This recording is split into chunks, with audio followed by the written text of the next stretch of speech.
खुश खुरम रहें, आबाद रहें और सलामत रहें, सेहतमंद रहें और इतने SOPs फॉलो करें कि हमारे पाकिस्तान को भी सेहतमंद रखें। तो ये बहुत सख्त ज़रूरी है। लेकिन इसके साथ साथ एक चीज़ शेयर कर रही हूँ, जहाँ हम इस सब्ज़ हलाली परचम की बात कर रहे हैं, जहाँ हम इसको सर बुलंद रखने की बात करते हैं, जो हमेशा से सर बुलंद है और हमेशा रहेगा इंशाअल्लाह, तो पाक परवरदिगार ने ऐसे लोग इस मुल्क में पैदा किए हैं जो इसकी सरबुलंदी के लिए काम कर रहे हैं, अपने आप को उसके लिए वक्फ कर रहे हैं, अपने पैशन को लेकर चल रहे हैं और साबित कर रहे हैं, चाहे फैसिलिटीज़ मिले ना मिलें, चाहे हालात कैसे ही हो जाएं, चाहे लोग एक दूसरे का साथ दे ना दें, लेकिन जब हम अपने मुल्क के नाम पे, जब हम अपनी ज़ात के नाम पे उठकर खड़े हो जाते हैं, तो आप किस तरह कहीं ना कहीं सामने प्रोमिनेंट होकर खड़े होते हैं और साबित करते हैं कि आप स्टैंड टॉल हैं और हमेशा रहेंगे। वही शख्स वो कहते हैं ना, सर उठाकर जीता है जिसमें खुददारी है, जिसका वक़ार है, जो मेहनत करना जानता है, जो सख्तियाँ बर्दाश्त करना जानता है। और पाकिस्तान के जितने शहरी हैं अल्हम्दुलिल्लाह अल्हम्दुलिल्लाह वो सब ऐसे हैं। हम हर तरह की सख्ती बर्दाश्त कर सकते हैं और अपने वतन को सरबुलंद रख सकते हैं। आपका ज़्यादा टाइम नहीं लूँगी, मैं सिर्फ इतना कहूँगी ये सब्ज़ हलाली परचम अपने घरों की छतों पर से लगाएं ज़रूर। इसके लगाने से हम जो आज़ादी का जश्न मनाते हैं वो इंतहाई खूबसूरत लगता है, जब सब घरों के ऊपर ये परचम लहलहा रहा होता है, सब गाड़ियों पे लगा होता है, बाइक्स पे लगा होता है, लेकिन फिर ये गिरता भी है। एक रिक्वेस्ट है आप लोगों से, जो गाड़ी के बोनट के ऊपर परचम बहुत बड़ा करके लगाते हैं, मैं मानती हूँ उनका जज्बा है, हर कोई बढ़ चढ़ कर इसमें हिस्सा लेना चाहता है, लेकिन जब उसकी कोई एक रस्सी टूट जाती है तो वही झंडा जो है वो पलटकर विंड स्क्रीन पे आ जाता है। ऐसा कोई काम मत कीजिए जिससे कि किसी को तकलीफ़ पहुंचे। हाँ, हम ऐसी कौम है जो हर चीज़ को बड़ी शिद्दत से मनाते हैं और उस वक्त जो जोश और खरोश होता है उसमें हम ये बात भूल जाते हैं।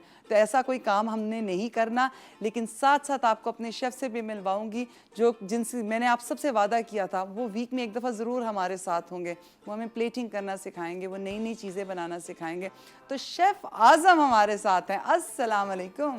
वालेकुम अस्सलाम। आपा कैसी हैं आप? ठीक अल्लाह ठाक का हैं? शुक्र, आपको भी आज़ादी वीक बहुत मुबारक जनाब। बस जश्न बिल्कुल। आज़ादी आ रही है अल्हम्दुलिल्लाह अल्हम्दुलिल्लाह।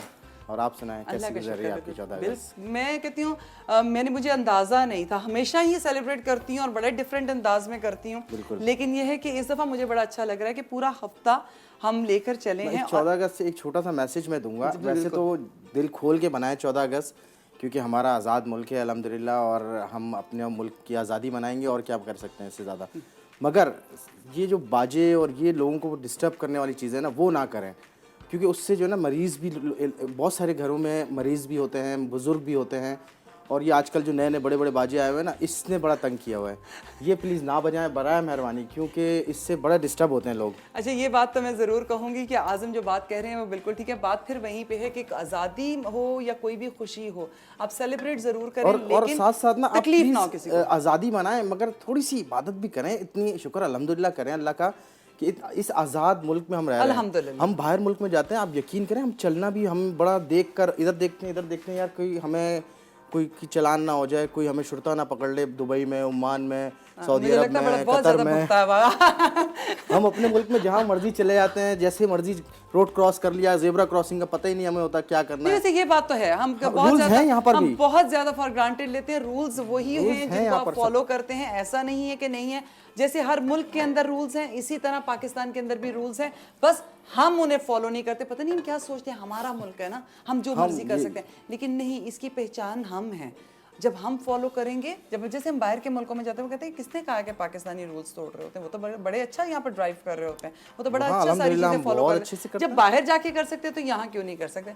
भाई ये बात तो नहीं है। ये तो बहुत अच्छा मैसेज आज़म ने दिया है कि प्लीज़ अपने मुल्क के अंदर भी वो तमाम रूल्स फॉलो करें, गंदगी मत मचाएं और कोशिश करें कि अपने मुल्क को साफ़ और सुथरा रखें, ज़ेब्रा क्रॉसिंग का ध्यान रखें, ट्रैफिक के असूलों का ध्यान रखें, आवाज़ का जो कहते हैं ना पोल्यूशन है वो सबसे ज्यादा खतरनाक है। प्लीज जो बाइकों के इर्द-गिर्द साइलेंसर जो ना निकालें। जो पेशेंट्स हैं उनको, मुझे नहीं आज तक समझ में ये बाइक का साइलेंसर निकाल के क्या फर्क पड़ता है। चलिए आप तराना पढ़ लें तो मुझे समझ में आएगी ये क्या करते हैं, लेकिन जहाँ बाजे गाजे हैं बच्चों का एक अपना शौक होता है। चलिए अगर ऐसा करना चाहते हैं तो खुले मैदानों में चले जाएं, घरों की दीवारों पे मत करें, छतों पे मत करें।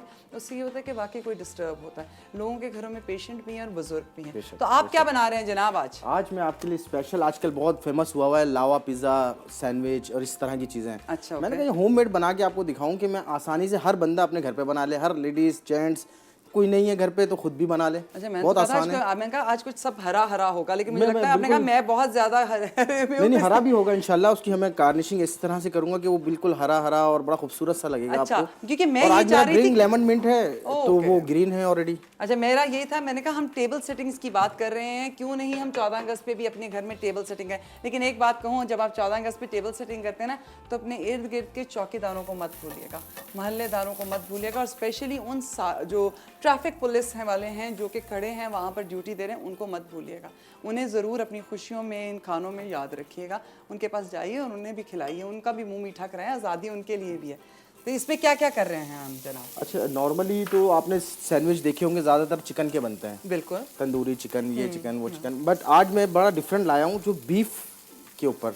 अच्छा, ये दरअसल मैं बीफ लवर हूँ, हाँ, तो मैं ज़्यादातर कोशिश करता हूँ कि बीफ की चीज़ें हो, इसको इस तरह से। और नहीं, ज़्यादा बच्चे, छोटे बच्चे ना बीफ नहीं खाते, तो उनके लिए ये बड़ा हेल्दी है। इसमें ऑमलेट भी बना के डलेगा, चीज़ भी डलेगी इसके अंदर, बीफ भी डलेगा। अच्छा, और बड़ा मतलब आप इंजॉय करेंगे इंशाल्लाह। अच्छा, हम सबसे पहले क्या करेंगे, आपने ब्रेड रख दी। ब्रेड मैंने बेसिकली टोस्टर में, हम बटर में हमें करना है इसको। अच्छा, ओके, ठीक है, ठीक है। जरा थोड़ी बाहर से हल्की सी क्रिस्प होती है और अंदर बिल्कुल से सॉफ्ट बिल्कुल रहती है। बिल्कुल ऐसे ही ऐसे। और अब आपने ये बीफ सौते कर बीफ सौते कुछ डाला हुआ है? जी जी, इसमें थोड़ी सी मैंने लाल कुटी हुई मिर्ची डाली है, लाल पाउडर मिर्च डाली है इसमें, सॉल्ट, ब्लैक पेपर, बस। अच्छा, ओके, ठीक है, मतलब वेरी सिंपल, बिल्कुल सिंपल सा। अच्छा, अब इसको रोस्ट बिल्कुल रोस्ट करना है इसको बिल्कुल। अच्छा, मैं बताऊँ आज़म, हलीम आती है ना, तो मैं हलीम को सुबह वाले दिन क्या करती हूँ, इस तरह ना फ्राई पैन में रोस्ट करती हूँ, वो ड्राई होती जाती है। फिर मैं इसी तरह ब्रेड सेक के और उसके साथ अंडा फ्राई करके तो वो मैं खाती हूँ, मुझे नाश्ता बड़ा पसंद है। अच्छा, ओके, बटर वाली, ये हमारी बटर वाली ब्रेड आ गई। ओके, अच्छा, और इसमें क्या डलेगा? हाँ, इसमें चीज़ बेसिकली डलेगी, इसमें ऑरिगानो डलेगा, ये है बटर हो गया, इसमें एग डलेगा, इसमें इसकी वेजिटेबल जो हम सौते करके एग। चलें, बस फिर आप बनाएं और हम उसके बाद खाते हैं। अच्छा, मैं एक और छोटी सी बात करना चाह रहा था। जी जी। आप जब भी कुकिंग करें, ये मेरा पर्सनल एक्सपीरियंस है, मेरे एक बॉस हैं बहुत अच्छे, उन्होंने मुझे ये बात बताई थी, और जब से मैंने तकरीबन ये अमल करना शुरू किया है 4-5 साल से, हमारे खानों में टेस्ट, मैं यकीन करें आप कि बहुत अच्छा हो गया है। बताएं बताएं, हमें भी बताएं। आप जब भी कुकिंग करें या तो दुरूद शरीफ पढ़ लिया करें, या जो अगर टाइम आप दुरूद शरीफ नहीं पढ़ सकते, आपको देख रहे हैं रश है, मतलब बहुत ज़्यादा बिजी हैं, कुछ ना कुछ दिल में पढ़ लिया करें। अच्छा, मैं आपको एक बात बताती ये हूँ, सीरियसली मैं भी शेयर करती हूँ आपका। और ये मेरे बॉस जहांदाद मंजर कादरी नाम है उनका। ये मेरे प्रोडक्शन मैनेजर हैं। ओके, माशाल्लाह इतनी नॉलेज उनकी, मतलब मैं एक शेफ हूँ, मैं उनको अपना बॉस बोल रहा हूँ, तो कोई चीज़ होंगी। अगर आपके घर में जैसे कोई दावत है या आपने कुछ भी किया, वैसे तो अल्लाह का नाम लें, जब आप काम शुरू करें तो बिस्मिल्लाह के साथ करें, दुरूद शरीफ पढ़ें, ये बहुत अच्छी बात है, बरकत की। और साथ साथ जब कभी होता है ना टेंशन के खाना थोड़ा पड़ जाएगा और खाना नहीं पूरा होता, आपने दुरूद शरीफ पढ़ना है और आप एक दफ़ा आयतुल कुर्सी पढ़ लें। मेरी ये बात आजमा के देखें अकीदे के साथ, और फिर देखें कि आपका खाना कभी कम नहीं होगा, उसमें बहुत बरकत हो जाएगी। तो बस जनाब, हम लेंगे छोटा सा एक ब्रेक, और आज़म बना रहे हैं सैंडविच, लावा सैंडविचेस, लावा सैंडविचेस। तो आपने जाना कहीं नहीं, क्योंकि एक बहुत ही खूबसूरत दोस्त हैं हमारे साथ, मेरी बहुत प्यारी सहेली, लेकिन एक ऐसी कहानी जो मैं आपके साथ शेयर करना चाहती हूँ। मैं भी तो देखूं कि जब फैसिलिटीज़ नहीं होती तो तब इंसान क्या कर सकता है। तो बस आप जाएं कहीं नहीं, लेकर आएँ छोटा सा ब्रेक।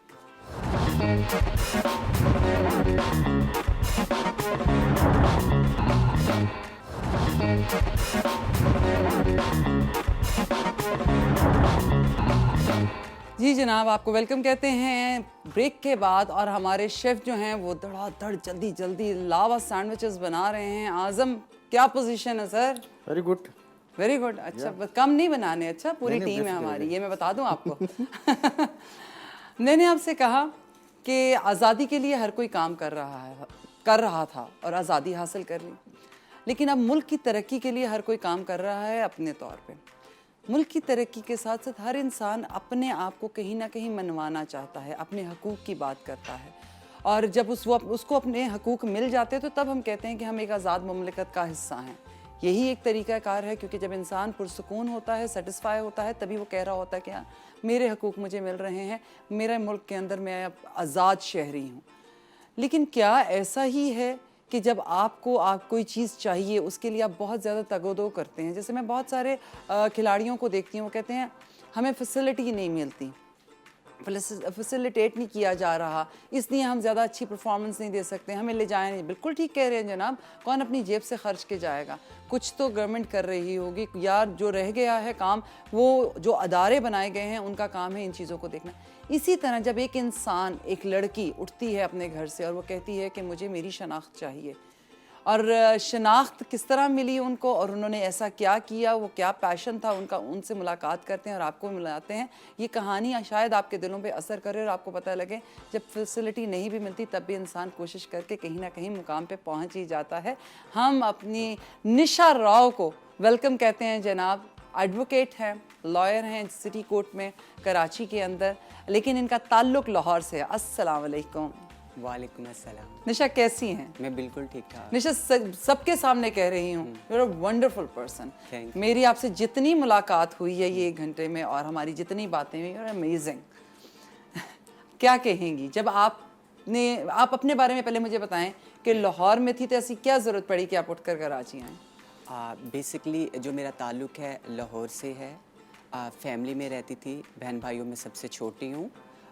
तो घर का माहौल, नेबर्स, क्लासमेट्स और वहाँ के लोगों का माहौल जब देखा तो मुझे ऐसा फ़ील हुआ कि मेरे लिए घर पे रहना, वहाँ की सोसाइटी को फोकस करना या उनके साथ रहना बहुत टफ़ हो गया था। As a lock of feel करती थी।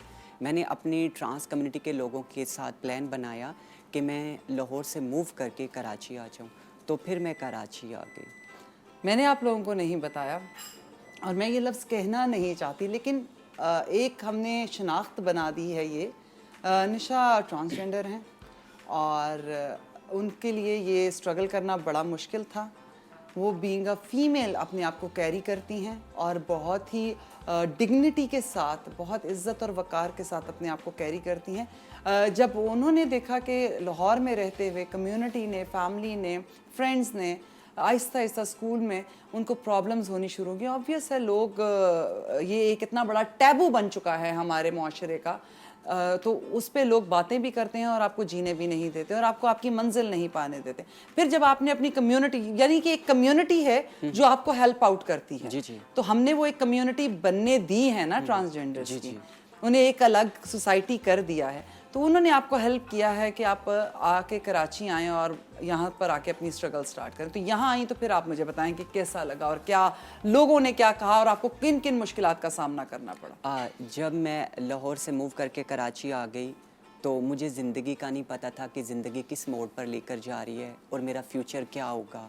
मैं तो जस्ट घर से आ गई थी। घर वालों को बता कर आई थी? नहीं, फर्स्ट टाइम घर से जब आई थी तो चोरी चोरी भाग कर आई थी। मे बी आई थिंक कि मेरी फैमिली इसको देख रहे होंगे, नहीं बताया था, घर वाले डिस्टर्ब हो गए थे। और जब मैं यहाँ पर आई तो हालात बहुत अजीब थे। सोच नहीं थी, बुक्स में नहीं पढ़ा था, मैट्रिक की स्टूडेंट थी कि मैंने कराची में जाके क्या करना है, एक ट्रांसजेंडर कराची में क्या करता है, उसकी लाइफ किस तरह की होती है, मुझे कोई नॉलेज नहीं था। आज भी मैं अपना प्रीवियस सोचती हूँ तो मेरे रोंगटे खड़े हो जाते हैं। कभी मैंने बुक्स में नहीं पढ़ा था कि एक ख्वाजसरा रोडों पर दर बदर भीख मांगता है, एक ख्वाजसरा वेडिंग डांसिंग करता है, एक ख्वाजसरा एक्स्ट्रा एक्टिविटीज़ में इन्वॉल्व होता है। क्यों सोसाइटी में इतने ज़्यादा बैरियर्स हैं ट्रांसजेंडर्स कम्युनिटी के लिए कि लाइफ को गुजारना बहुत टफ़ होता है। जब आ गई तो मुझे फ़ील नहीं था कि मैंने क्या करना है। जब आई, कम्युनिटी में आई, तो कम्युनिटी के जो हमारा सिस्टम है, कल्चर है, उसमें हमें सिर्फ भीख मांगने तक महदूद कर दिया जाता है। जब आई तो जो हमारे सीनियर्स थे उन्होंने कहा बेटा आपने सारी ज़िंदगी भीख मांगनी है, हमें सोसाइटी में कोई रिस्पेक्ट नहीं है, हमारे लिए जॉब्स नहीं है, हमारे लिए आईडी कार्ड नहीं है, हमारे लिए डिग्निटी नहीं है सोसाइटी में। तो मैं बहुत मायूस हो गई, डिप्रेस हो गई। एक फैमिली की तरफ से डिप्रेस सोसाइटी में कि मेरा फ्यूचर नहीं है, फ्यूचर प्लानिंग्स नहीं कर सकती, अब मैं भीख मांगूंगी, जबकि अल्लाह ने मुझे 2 आंखें दी, अक्ल दी, मेहनत करने के लिए मुझे हौसला दिया, फिर भी मैं भीख मांगूंगी। लेकिन मैंने सब चीज़ें खुदा पर छोड़कर मैंने अपनी कम्युनिटी के साथ रहना शुरू कर दिया। स्टार्टिंग में मेरा दिल नहीं था, मेरा ज़मीर गवारा नहीं करता था कि मैं किसी के आगे हाथ फैलाऊं, लेकिन हालात और पेट इंसान को सब कुछ करने पे मजबूर कर देता है। तो मैंने भीख मांगना स्टार्ट किया। मुझे भीख मांगना नहीं आता था, तो मैं अपनी गुरु के साथ जाती थी रोज़ घरों में भीख मांगने के लिए। अंदर से ज़मीर रोता था, बुखार हो जाता था, टेंशन लेती थी। लेकिन आहिस्ता आहिस्ता जब इंसान को पता है कि मैंने ज़िंदगी में जीना है तो सब कुछ करना पड़ता है। तो मैंने 2 साल बैगिंग जब की तो मुझे लगा मेरे खुदा ने मुझे इस काम के लिए पैदा नहीं किया, मुझे कुछ बेहतर करना चाहिए। मैं पढ़ सकती हूँ, मेरे पास दिमाग है, मैं मेहनत करूँगी, मैं क्यों नहीं पढ़ सकती, और मैं कुछ ऐसा करूँ ताकि मैं अपनी और कम्युनिटी दोनों की आवाज़ बन सकूँ। फिर मैंने दोबारा से अपनी स्टडी को जारी किया।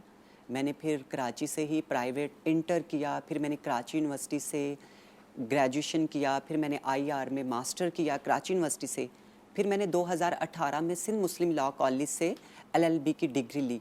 हाँ, इसी दौरान मैंने 2017 तक मास्टर करने के बाद भी एक ख्वाजा सरा रोडों पर भीख मांगते हैं। कभी मैं 3 तलवार भीख मांगती थी, कभी मैं अच्छा, सदर पढ़ाई के साथ जी साथ? जी, सुबह में मैं बैगिंग करती थी। मैंने एक टाइम टेबल बना लिया था। सुबह में मैं, जैसे हमारे कल्चर में लोग उठते हैं, गुरु जिनके साथ मैं रहती थी कम्युनिटी में पूरे ग्रुप के साथ, सुबह में हम 8 बजे उठकर नाश्ता करके हम भीख मांगने के लिए निकल जाते थे। दोपहर को मैं वापस आती थी, आकर मैं तैयार होती थी, बुक्स उठाती थी, फिर मैंने कॉलेज जाना होता तो कॉलेज जाती थी, तो फिर शाम में आके मैं दोबारा से जो रोज़मर्रा ज़िंदगी के काम होते हैं वो कर, इस तरह करके मैंने अपनी लाइफ गुजारी। और फिर अल्हम्दुलिल्लाह आज मैं एक वकील बन के आप लोगों के निशा, मुझे सामने एक हूँ। बात बताओ, जब ये टाइम गुजार रही थी 2 साल में, जब बैगिंग की और साथ साथ पढ़ाई कर, कभी घर वालों से राब्ता किया? हाँ, घर वालों से राब्ता होता था, लेकिन अगर घर वालों की बात करूँगी तो आंखों में इतने आंसू आ जाएंगे। मैं कहती हूँ कि वो लोग बहुत लकी हैं जो अपने पेरेंट्स और अपने माँ बाप के साथ ज़िंदगी गुजारते हैं।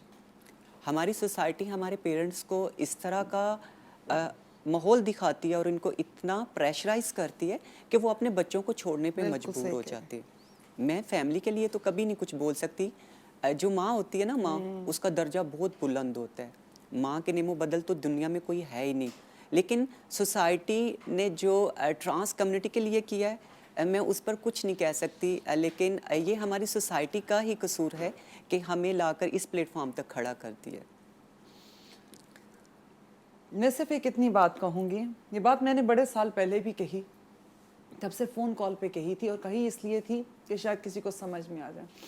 हमारे बच्चे जब अगवा हो जाते हैं या गुम जाते हैं, गलियों में निकलते हैं, मेरे पास भाई है डाउन सिंड्रोम, जो घर में से निकल जाता था और मेरी माँ दुआ किया करती थी, ये मर जाए मेरे सामने हो, मैं इसे दफना दूँ, ताकि मुझे पता हो कि मिट्टी के नीचे चला गया है।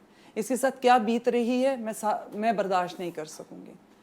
इसी तरह जब बच्चे घूमते हैं तो एक ब्लैक होल बनता चला जाता है। मैं आज भी ये बात कहती हूँ कि वो बच्चे इसलिए वापस नहीं मिलते कि हम घर वाले उम्मीदें शायद छोड़ देते हैं। उम्मीद जगाए रखनी चाहिए और पता करते रहना चाहिए, इस बात का पीछा करना चाहिए वो कहाँ खो गए हैं, क्योंकि जो चीज़ घर से निकली है वो है तो मुआशरे का हिस्सा ही ना। या तो आइदर वो मर गई है या वो जिंदा है, ये 2 ही चीज़ें ऑप्शंस होती हैं। जब अगर वो जिंदा है तो वो कहाँ मौजूद है। इस तरह एक ब्लैक होल बनना शुरू हो जाता है। जहाँ हम गुमशुदा बच्चों की बात करते हैं वहीं हम ट्रांसजेंडर्स की बात करते हैं। पहला लफ्ज़ ये जो नाम मुआशरे ने दिया, मैं इसकी बात करूँगी। इनको जब माओ के कलेजों से छीन कर निकाल दिया जाता है घरों से, तो तब कोई ये देखता है कि ये कहाँ चले गए और ये इनका क्या कसूर है। कोई ये सवाल करता है, ये इंसान है, अल्लाह ताला ने ये मखलूक पैदा हमारी तरह इंसान पैदा किया है। जब किसी को कोई पैदाइशी बच्चा पैदा होता है, उसका नाक नहीं होता, किसी की आंख नहीं होती, किसी का कान नहीं होता, किसी का गुर्दा नहीं होता, बाय बर्थ एक किडनी नहीं होती, तब क्या करते हैं? तब उसे कोई नाम दिया जाता है। What is transgender? जो ट्रांसफ़र हुआ है अपने जेंडर को, जिसने ट्रांस किया है। जिन्होंने नहीं किया, जो पैदा ही ऐसे में, उनका क्या कसूर है? हमने ऐसी कम्युनिटीज़ क्यों बना दी हैं? हमने ऐसे ब्लैक होल्स क्यों बना दिए? हमने मुआशरे का ऐसा हिस्सा क्यों बना दिया? हमारे मुआशरे में आगे ही बहुत कुछ है, मज़ीद हम इजाफे क्यों कर रहे हैं? हम क्यों बट रहे हैं? और हम अपने घरों में बैठे हुए, अपने बच्चों के साथ बैठे हुए, ये कभी सोचते हैं जिनके घर में ऐसी कोई औलाद होती है उनके दिलों पे क्या बीत रही होती है, एक उनका बच्चा मुकम्मल है या नहीं है, या उसको कोई प्रॉब्लम है, और उसके बाद हम उसकी ज़िंदगी अजाब कर देते, उसका मजाक बनाना शुरू कर देते, और उस माँ को मजबूर कर देते। कोई माँ अपने बच्चे से, अपनी गोद से अपना बच्चा छीन के बाहर नहीं फेंकती। बच्चा अपाहिज जो बीमार हो, कुछ भी हो, उसकी पेट उसको वो बाथरूम नहीं जा सकता, वो गोद में बैठ कर करवाती है, लेकिन उसके बावजूद वो उसे बाहर नहीं निकालती। लेकिन ये मुआशरा है जो उसे मजबूर करता है अपनी औलाद को अपने सीने से खींच के, मैं कहती हूँ नोच के बाहर निकालने के लिए। तो उसके बाद क्या बीतती है, उसके बाद ये होता है, फिर बैगरी स्टार्ट होती है, और उनके साथ क्या क्या बीतता है वो निशा ने सब चीज़ें देखी हैं। लेकिन बात बहुत सख्त हो जाएगी, करूँगी आपसे, बस आप एक ब्रेक लेकर आइए और हम अपने आप को दोबारा गैदर कर सकें।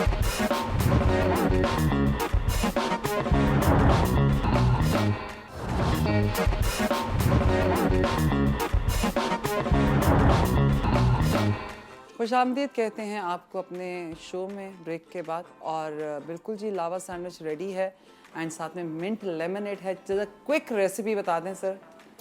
सिंपल, ये बहुत आसान है। इससे 3 ब्रेड लेनी है आपने। सबसे फर्स्ट हमने स्टेप इसमें बीफ की, आप चिकन भी कर सकते हैं, मैंने स्पाइसी बीफ रोस्ट किया और उसको इसमें डाला, ऊपर से टॉपिंग कर दी चीज़ की। और सेकंड ब्रेड हमने जब रखी और उसमें हमने एग डाला है, ऑमलेट बनाकर, ऑमलेट विद चीज़। और एक इसकी है हमने पिज़्ज़ा सॉस बनी हुई है, वो हमने इसमें ऐड करी है। और थर्ड पार्ट में हमने इसके जो ऊपर टॉप पे हमने क्रश चिली, ऑलिव्स, चीज़ और इस तरह की टॉपिंग वेजिटेबल करके इसको हमने बेक कर दिया। Very nice. और मैंने चखा है जो कि बहुत यमी है। निशा, आप कुकिंग करती हैं? जी मैं कुकिंग करती हूँ। सिर्फ अपने लिए बनाती हैं? हमें नहीं, बताएं। फ्रेंड्स के लिए भी बनाती हूँ। जैसे घर पे फ्रेंड्स आते हैं, अपने दोस्तों के लिए, खुद के लिए कम करती हूँ लेकिन दोस्तों के लिए ज़्यादा करती हूँ। केसेस कैसे आते हैं आपके पास? आदमियों के, ख़वातीन के, ट्रांसजेंडर्स के, क्या किसके? जब लॉ की फील्ड में आई थी तो लॉ करने का मकसद यही था कि अपनी ट्रांस कम्युनिटी को प्रोटेक्शन दूंगी, उनके राइट्स के लिए एक जंग लड़ूंगी। जब लॉ किया तो माइंड में यही था कि ट्रांस कम्युनिटी के केसेस ही आएंगे। अल्हम्दुलिल्लाह जब मैंने लॉ कंप्लीट किया, मीडिया ने मुझे बहुत ज़्यादा सपोर्ट किया और कुछ जो कराची सिटी कोर्ट के लॉयर्स हैं उन्होंने बहुत ज़्यादा सपोर्ट किया। अब मेरे पास हर तरह के केसेस आते हैं, मेरे फ्रेंड्स के होते हैं, एनजीओ सेक्टर से रिलेटेड केसेस होते हैं, नेबर्स के होते हैं। ज़्यादातर जो केसेस होते हैं नॉर्मल लोग देते हैं। जब वो आकर मुझसे केस डिस्कस करते हैं, बात करते हैं, तो मुझे इतना ज़्यादा खुद पर प्राउड फील होता है कि मुझे नहीं लगता कि मेरे अंदर कोई खामी है या वीकनेस है या मैं दूसरों से थोड़ी डिफरेंट हूँ, ऐसा नहीं होता। जब केसेस की वो बात करते हैं, आज तक मैंने फ़ील नहीं किया कि मेरे दोस्तों ने कभी मुझे फ़ील करवाया हो कि मैं कोई थर्ड जेंडर हूँ। हमेशा मुझे ऐसे ही दोस्त फील करवाते हैं केसेस के दौरान कि मैंने एक ब्लैक कोट वियर किया हुआ है और मैं एक एडवोकेट हैं, इसमें कोई शक नहीं है। लेकिन यह है कि है तो चीज़ मुश्किल ही ना, जब आप अपने घर से और अपने घर वालों से दूर हैं और वो इतना सब कुछ आप जो बेयर कर चुकी हैं, जो आपने भुगता है इतने सालों के अंदर, वो चीज़ें तो ज़ाहिर बात है इंसान को हॉन्ट भी करती हैं, लेकिन कहीं ना कहीं मजबूत डिपेंड करता है इंसान के ऊपर कि वो उसको किस तरह लेता है। अच्छा, आपने एक NGO बनाई हुई है? जी, मैंने ट्रांस प्राइड सोसाइटी एक के नाम से एक NGO रन कर रही हूँ। ये NGO बनाने का मकसद ये था कि जो यूथ यंग ट्रांसजेंडर्स आ रहे हैं वो निशा की तरह रोडों पर दर बदर नहीं हो, वो इस NGO के प्लेटफॉर्म से आकर स्किल्स डेवलपमेंट सीखें, एजुकेशन हासिल करें, ये प्लेटफॉर्म ज्वाइन करें ताकि निशा उनको सपोर्ट करे। और कराची के वो लोग जो उनको सपोर्ट करते हैं, मैं स्पेशली यहाँ पर आलिया मिर्ज़ा, माया बशीर अहमद जो मुझे सपोर्ट कर रहे हैं, यहाँ के मेरे इंडिपेंडेंट दोस्त हैं, और इनके अलावा मुदस्सर इकबाल चौधरी हैं, डिफरेंट और भी मेरे फ्रेंड्स हैं जो मुझे सपोर्ट कर रहे हैं। वो ट्रांस कम्युनिटी को इतना ज़्यादा सपोर्ट कर रहे हैं, मुझे नहीं लगता जो यूथ यंग ट्रांस आएंगे वो मेरी तरह परेशान होंगे। ये NGO उनको सपोर्ट करती है, ये NGO ने सपोर्ट करेगी और लोगों को अवेयरनेस होनी शुरू की। कहीं ना कहीं आपने आवाज़ बुलंद की है तो चीज़ें बदलनी शुरू हो गई हैं। और मुझे लगता है ये जो हमारी नई नस्ल है ये इन प्रॉब्लम्स को समझ रही है और ये देख रही है कि हमने ये कम्युनिटीज़ बना दी हैं और जिनकी वजह से हमें ही प्रॉब्लम हो रही है। लेकिन ये कि फैमिली प्राउड करती होगी बहुत ज़्यादा। हाँ, माँ बाप बहुत प्राउड फील करते हैं। उन्हें आइडिया नहीं था कि एक निशा जो दर बदर है, घर पर नहीं है, पता नहीं वो लाइफ में एजुकेशन हासिल करेगी या नहीं, लेकिन अब वो मुझ पर प्राउड फील करते हैं मेरे फैमिली वाले कि मैं एक एडवोकेट हूँ और मैं LLM की स्टूडेंट हूँ। मैं दुनिया की वाहिद ट्रांसजेंडर जो LLM मास्टर ग्रेजुएट लॉ में कर रही हूँ। मुझे ख़ुद पर बहुत प्राउड फील होता है कि अल्लाह पाक ने मुझे इस मकसद के लिए चुना है कि मैं गरीब लोगों की और ट्रांस कम्युनिटी की आवाज़ बनूं। मैं ख़ुद पर प्राउड फील करती हूँ। जब मुझे आइडिया हुआ कि मैं दूसरे लोगों से बहुत मुख्तलिफ हूँ तो मुझे बहुत ज़्यादा मसलन के दुख हुआ कि अल्लाह पाक ने मेरे साथ ही ऐसा क्यों किया। जब अब सोचती हूँ कि अल्लाह ने मुझे इसलिए किया, आज मैं बहुत खुश हूँ। अल्लाह ने मुझे जैसा भी बनाया है अल्हम्दुलिल्लाह, मैं अपने खुदा का जितना शुक्र अदा करूँ कम हूँ कि अल्लाह पाक ने मुझे इतनी इज्जत दी। ये तो बात है। आप पाकिस्तान के बारे में और जश्न आज़ादी के बारे में क्या कहेंगी? क्या ऑब्वियस है यहाँ पर अगर आपको कोई वसाइल ना मिल रहे हों तो आप कहती हैं कि हमें सर्च करनी चाहिए, क्योंकि आपकी स्टोरी सारी यही कहती है, आपका पैशन मायने रखता है, आपके खुद पे यकीन मायने रखता है और आप कुछ करना चाहते हैं। देखें, स्ट्रगल करने के हवाले से तो मैं यही सोसाइटी में जो लोग स्ट्रगल करना चाहते हैं उनको ये कहती हूँ कि अगर इंसान के पास ऑप्शंस ना हो, वो ऑप्शंस रिसर्च करे, छोटे से छोटा काम भी करे अपने प्लान्स और गोल्स को लेकर कि उसका ये गोल है, उसने वो अचीव करना है तो उसके लिए कुछ भी करो। जिस तरह मैंने रोडों पर अपना गोल अचीव करने के लिए पैसे नहीं थे, बैगिंग की, हर इंसान कुछ ना कुछ करे, अपने गोल्स तक पहुँचे। हाँ, इंडिपेंडेंट 14 अगस्त के हवाले से मैं यही बात करूँगी कि हम भी पाकिस्तानी हैं, ट्रांसजेंडर कम्युनिटी से प्यार किया जाए। वो भी 14 अगस्त उसी तरह सेलिब्रेट करते हैं जिस तरह कम्युनिटी में दूसरे लोग पाकिस्तानी शहरी करते हैं।